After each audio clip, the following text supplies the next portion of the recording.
Hi friends, welcome back to my channel banking digits. My name is Saikat. आज मैं आप लोगों के साथ यूसीबी 600 आर्टिकल 15 पे डिस्कस करूंगा। Article 15 is about complying presentation. तो पहले मैं, ये बहुत इजी आर्टिकल है, पहले पूरा पढ़ लेते हैं, उसके बाद मैं एक्सप्लेनेशन बताऊंगा। तो पॉइंट नंबर ए क्या है? When an issuing bank determines the presentation is complying it must honour. ठीक है। पॉइंट नंबर बी क्या है? When confirming bank determines the presentation is complying it must honour और नेगोशिएट। यहाँ पे ध्यान दीजिए, इशूइंग बैंक क्या कर सकता था? ओनली ऑनर करना पड़ेगा कंप्लाइंग प्रेजेंटेशन पे, बट कंफर्मिंग बैंक को ऑनर और नेगोशिएट भी कर सकता है confirming bank. And forward the documents to issuing bank. ठीक है, डॉक्यूमेंट्स तो इशूइंग बैंक को फॉरवर्ड करना ही पड़ेगा, अदरवाइज पेमेंट कहाँ से आएगा? ठीक है। And next point क्या है? When a nominated bank determines the presentation is complying and honors or negotiate, it must forward the documents to confirming bank or issuing bank. ये भी सेम एज confirming बैंक है कि सो हम अभी यहाँ से क्या पता चल रहा है? Issuing bank can only honour the complying presentation, but confirming bank और nominated बैंक जो है they can also negotiate the documents. तो अभी यहाँ पे मेरा एक बार स्ट्रक्चर देखिए कैसे होता है। बेनिफिशियरी नॉमिनेटेड बैंक का डॉक्यूमेंट प्रेजेंट किया, नॉमिनेटेड बैंक का डॉक्यूमेंट जो भी डॉक्यूमेंट्स प्रेजेंट हुआ है वो स्क्रूटनी किया। अगर नॉमिनेटेड बैंक को देख लगा कि ये डॉक्यूमेंट कंप्लाइंग है तो ही है उसके पास दो ऑप्शन है, ही कैन ऑनर और he can negotiate the documents and forward the document to confirming bank और इशूइंग बैंक डायरेक्टली। जो भी अगर कन्फर्मिंग बैंक नहीं है तो इशूइंग बैंक को फॉरवर्ड करना है। ठीक है, एज पर ये होगा एज पर जो एलसी टर्म्स जो है, एलसी अवेलेबल बाई क्या है, एलसी अवेलेबल विथ फील्ड में क्या है, उसमें पेमेंट टर्म्स क्या है, साइड पेमेंट है, डेफर्ड पेमेंट है, एक्सेप्टेंस है, या फिर एलसी अवेलेबल बाई क्या उसमें नेगोशिएशन है। तो ये इसके हिसाब से नॉमिनेटेड बैंक एक्ट करेगा और बेनिफिशियरी के साथ जनरली एग्रीमेंट होता है नॉमिनेटेड बैंक को एक्ट करने के लिए कि नॉमिनेटेड बैंक को नेगोशिएट करने के लिए जनरली बेनिफिशियरी के साथ प्रायर एग्रीमेंट होता है कि otherwise on what basis nominated bank will take a call on beneficiary. ठीक है, तो ये सारा चीज़ होता है, बट ये हमको उतना ध्यान में देना नहीं है, मतलब क्या एग्रीमेंट होता है, क्या कॉन्ट्रैक्ट है, वो सारा चीज़ हमको उतना नोटिस नहीं करना है। हमको खाली यही देखना है हमारा आर्टिकल में क्या बोल रहा है। तो आर्टिकल में यही बोल रहा है नॉमिनेटेड बैंक ऑनर कर सकता है, नेगोशिएट कर सकता है, कंफर्मिंग बैंक भी ऑनर कर सकता है, नेगोशिएट कर सकता है। ये मान लीजिए नॉमिनेटेड बैंक है ही नहीं, ठीक है, डायरेक्टली ये कंफर्मिंग बैंक को डॉक्यूमेंट प्रेजेंट किया beneficiary, he has two option, इधर ही कैन ऑनर और he can negotiate the documents and forward the documents to issuing bank. अभी नेक्स्ट थोड़ा पढ़ लेते हैं, तो ये अंडरस्टैंड करने के लिए जो क्या क्या पेमेंट टर्म्स होता है, क्या ऑनर करना का मतलब क्या है और नेगोशिएट करने का मतलब क्या है, ये आपके मन में डाउट आ सकता है। आप मेरा पिछला वीडियोस भी देख सकते हैं, मैं ये चीज़ आर्टिकल 7 और 8 में भी बताया था, जो क्या ऑनर है, क्या क्या नेगोशिएशन है। फिर से मैं बता देता हूँ। एलसी में जनरली आप देखेंगे चार टाइप्स का पेमेंट टर्म्स हो सकता है: side payment, deferred payment, acceptance and negotiation. ठीक है, तो वही चीज़ हम बताएंगे क्या होता है। साइड पेमेंट का मतलब क्या है? When a documentary credit is issued available by sight payment, it means that settlement is due once a nominated bank और issuing bank has determined the documents comply. तो जब नॉमिनेटेड बैंक और confirming bank और issuing bank उसको ये पता कर लेगा कि मतलब आफ्टर डॉक्यूमेंट स्क्रूटिनी उसको जब पता चल जाएगा कि documents is credit complied document, then he has to pay to the presenter immediately. तो इसका मतलब है साइड पेमेंट। अभी ये जो यहाँ पे जो बोल रहा है डिटरमिन द डॉक्यूमेंट्स कंप्लाई, इसके लिए बैंक के पास कितना टाइम है? 5 बैंकिंग डेज, जो मैं पिछले आर्टिकल में ही पढ़ा था। ठीक है, नेक्स्ट पॉइंट क्या है? A sight payment documentary credit may और may not require draft to be presented.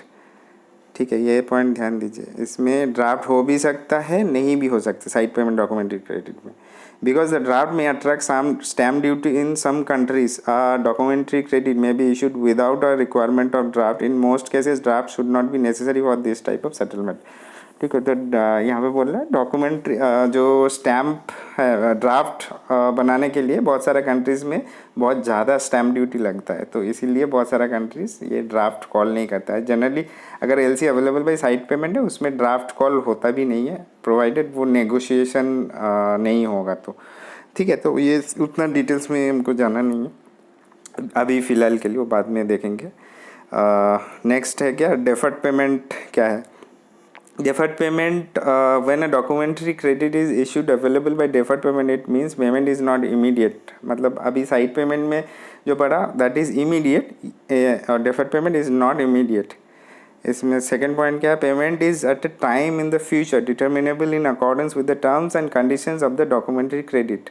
मतलब फ्यूचर डेट पे पेमेंट होगा और कहाँ से पता लगेगा कि एलसी का टर्म्स एंड कंडीशंस पे, क्या पेमेंट टर्म्स कितना दिन का टेनर है. हम जनरली देखते हैं 60 डेज फ्रॉम शिपमेंट डेज या फिर 90 days from invoice date. Likewise जो पेमेंट टर्म्स एलसी में मेंशन होगा उसके हिसाब से एक फ्यूचर डेट में ये पेमेंट होगा, ड्यू डेट बनता है. ठीक है, नेक्स्ट है presentation is draft is not required deferred payment में. ठीक है, ये बहुत इम्पॉर्टेंट है, इसको रट लीजिए. यहाँ से सीएस में क्वेश्चन, एक क्वेश्चन तो आएगा ही कि डेफर्ड पेमेंट में ड्राफ्ट कॉल होगा कि नहीं होगा. इसमें डेफर्ड पेमेंट में ड्राफ्ट कॉल नहीं होता है. ठीक है, और साइट एलसी में क्या पढ़ा, साइट एलसी में ड्राफ्ट हो भी सकता है, नहीं भी हो सकता है. अभी नेक्स्ट पढ़ेंगे एक्सेप्टेंस. एक्सेप्टेंस भी quite similar with deferred payment है, तो पढ़ते हैं. Payment is not immediate. Payment is at a time in the future determinable in accordance with the terms and conditions of the documentary credit. ये दोनों point same as deferred payment है. Next point जो है यही difference है, presentation of draft is required. Deferred payment में draft नहीं चाहिए, एक्सेप्टेंस में ड्राफ्ट इज़ मैंडेटरी. यही है, हो गया इस डेफर्ड पेमेंट और एक्सेप्टेंस का डिफरेंस.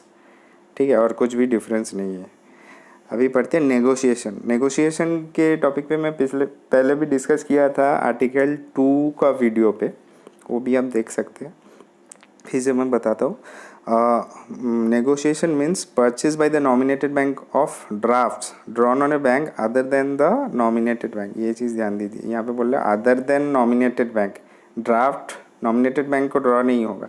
एक बार यहाँ पे मेरा स्ट्रक्चर पे एक बार यहाँ पे जाते हैं, बताते हैं कैसे है.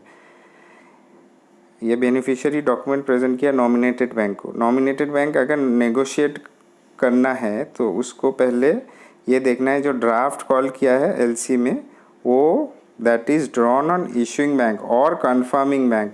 अगर ड्राफ्ट नॉमिनेटेड बैंक के ऊपर ही ड्रॉन है तो वो नेगोशिएट नहीं कर सकता है. ठीक है, इस क्लॉज उसका मतलब यही है. Same goes with confirming bank. अगर कन्फर्मिंग बैंक नेगोशिएट कर रहा है तो ड्राफ्ट उस कोई और बैंक के ऊपर, थर्ड बैंक के ऊपर ड्रॉ होना चाहिए. इशूइंग बैंक या फिर कोई और अदर नॉमिनेटेड बैंक है उसके ऊपर ड्रॉ होना चाहिए. अगर खुद के ऊपर ही ड्राफ्ट ड्रॉन है तो वो नेगोशिएट नहीं कर सकता.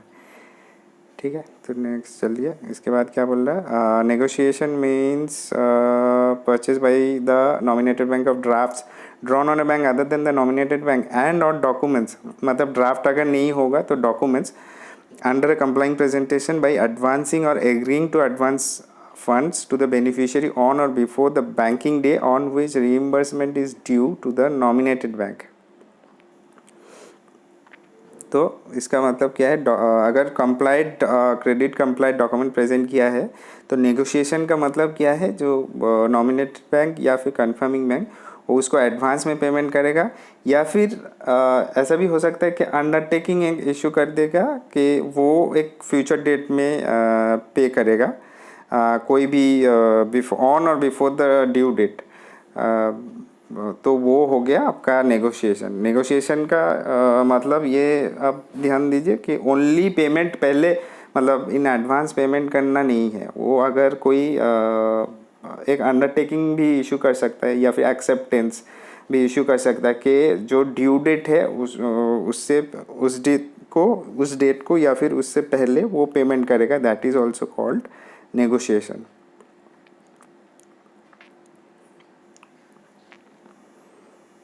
ठीक है, नेक्स्ट हम बढ़ते हैं. When a documentary credit is issued available by negotiation, it means an advance may और may not be made immediately by a nominated bank. ठीक है. ड्राफ्ट्स मे और may not be required to be presentation. इसमें जैसे पढ़ा negotiation के definition में, draft हो भी सकता है या फिर परचेस ऑफ डॉक्यूमेंट्स भी हो सकता है ओनली. नेक्स्ट पॉइंट क्या है, settlement if the documentary credit is not negotiated earlier is made on receipt of documents by issuing bank or the maturity date of the draft. तो ये भी बहुत ईजी है, तो इसमें कुछ समझाने का है नहीं इतना कुछ. ठीक है, तो मेरा वीडियो यहीं पे ख़त्म होता है. Thank you for watching this video and please subscribe to my channel. Good bye.